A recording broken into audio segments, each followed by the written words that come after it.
let me say on behalf of all the ladies out there, oh my God, they're here. You guys look great. That was a really good impersonation of a lady, Phathead. Oh my God. I tell you what, if you ain't doing anything later on. I figured I'll faint just to represent all the women of Long Island. Welcome to the show, Simon LeBon, Nick Rhodes, Duran Duran. Thank you. Hello. Right. Very cool. Very big pleasure to have you here, and lots to talk about. We're going to have you for the full hour. We'll delve into the past. We'll discuss a lot of different things, but let's get it right out there. You got the new album and the single, Red Carpet Massacre, the name of the album, the single Falling Down.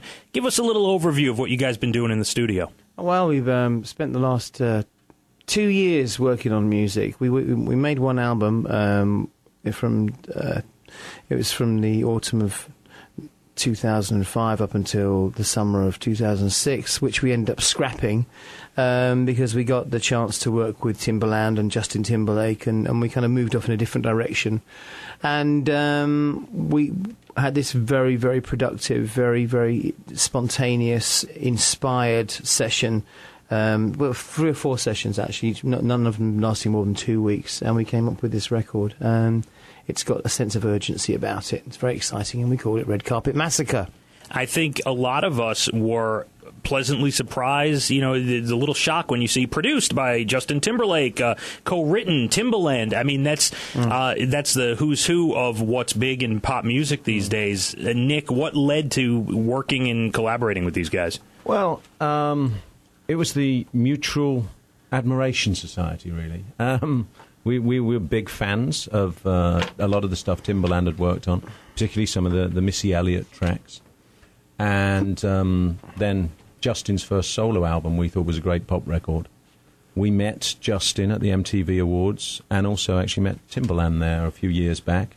We talked to each other about doing something together, just like you do backstage with artists, and those things never usually happen. But we bumped into Justin at another awards ceremony in Britain, the Brit Awards, about a year or so later, and he said, I'd really like to do something together. And then it just sort of fell into place. Sometimes it's a timing more than anything, and a will to want to do it, of course. So we got together in New York City last September, and we did 3 of the tracks in those sessions, one called Night Runner, Skin Divers, and Zoom In. And we were so pleased with the direction, and we was all working together. We were managing to merge the Duran Duran sound with Timbaland's beats, and it all worked out. And you're drinking more Cristal now, too, aren't you? Funnily enough, no. We drink Krug in England. That's great. So I've actually listened to the single. We're going to play it at the end of the hour. Right. I mean, you can hear the influence. You can hear it's a great beat, and we'll check out Falling Down. What about the title of the album, Red Carpet Massacre? It's a little evil, a little bit. It's tongue-in-cheek evil.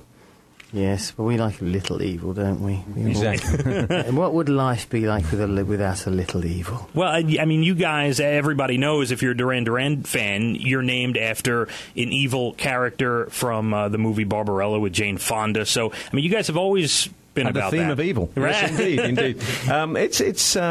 It's a song about what's, the things that we're surrounded with every day and how the media deal with their celebrities. It's actually one of my favourite lyrics on the album, because we've always had a little humour in our lyrics too, and twisted humour, evil twisted humour.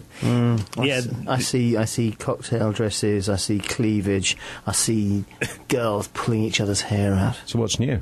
You should go. A normal Saturday night for us, actually. I was going to say, you just sounded like a poetry reading. You should go do poetry. We're going to get into your background, MTV. Obviously, I mean, you guys are the group that really kicked it off, and that was when there used to be a music channel. Amazing, that? Right? Wow, that was a while ago. Why, you don't want to have your Super Sweet 16 on there now? No, I mean, I'd like them to play more music. I mean, obviously, I'd like them to play more of our music too. But I think generally then it was such an exciting idea to have a whole TV channel dedicated to music. I mean, we got there and we couldn't believe it. We thought this is the greatest thing that ever happened, particularly for us at that stage. But it seemed so obvious that why had nobody done it before?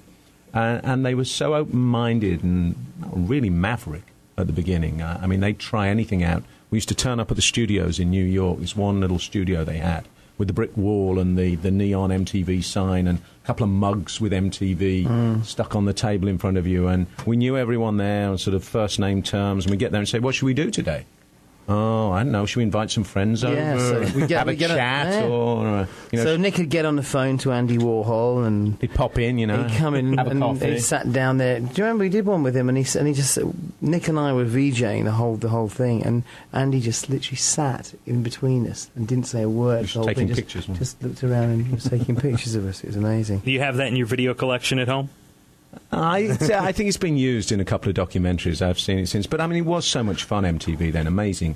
And obviously it's been a mighty journey they've been on. But I think of it as a sort of reality TV show now.